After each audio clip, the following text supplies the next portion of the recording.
एक तरफ जहां चीन भारत की सीमा में जबरन और लगातार घुसने की कोशिश कर रहा है, इसको लेकर हर एक भारतीय चीन से व्यापारिक संबंध खत्म करने की मांग उठा रहा है।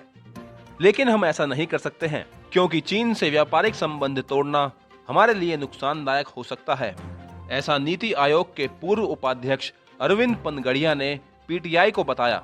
नीति आयोग के पूर्व उपाध्यक्ष अरविंद पनगड़िया ने पीटीआई भाषा से कहा है कि मौजूदा स्थिति में चीन से व्यापार संबंधों को खत्म करने का मतलब भारत की संभावित आर्थिक वृद्धि का बलिदान करना होगा। उन्होंने आगे कहा, हमें भारत की वृद्धि की संभावनाओं का लाभ उठाते हुए अर्थव्यवस्था को जितना ज्यादा संभव हो उतना बड़ा करने पर ध्यान देना चाहिए।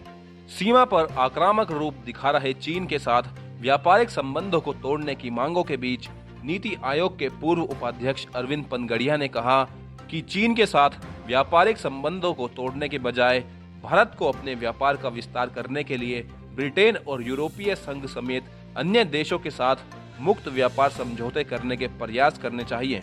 पनगड़िया ने पीटीआई भाषा से कहा, इस स्थिति में चीन के साथ व्यापारिक जंग छेड़ने का मतलब होगा हमारी संभावित वृद्धि शुद्ध रूप से आर्थिक आधार पर के साथ समझौता करना।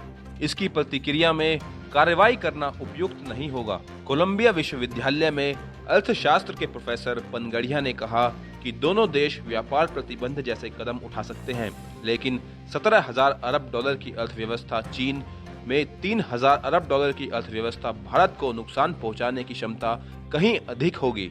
उन्होंने कहा कि अमेरिका जैसी बड़ी अर्थव्यवस्था भी चीन या रूस के खिलाफ प्रतिबंध लगाने में उतनी सफल नहीं रही है। पनगड़िया ने कहा, हमें अगले दशक के लिए भारत की वृद्धि की शानदार संभावनाओं का लाभ उठाते हुए अर्थव्यवस्था को जितना ज्यादा संभव हो उतना बड़ा करने पर ध्यान देना चाहिए। एक बार हम तीसरी सबसे बड़ी अर्थव्यवस्था बन जाएंगे तो हमारे प्रतिबंध का असर भी ज्यादा होगा। अगर आप और भी ऐसी न्यूज देखना चाहते हैं तो अभी इस चैनल को सब्सक्राइब कर लीजिए और लाइक, शेयर, कमेंट करके सपोर्ट करें।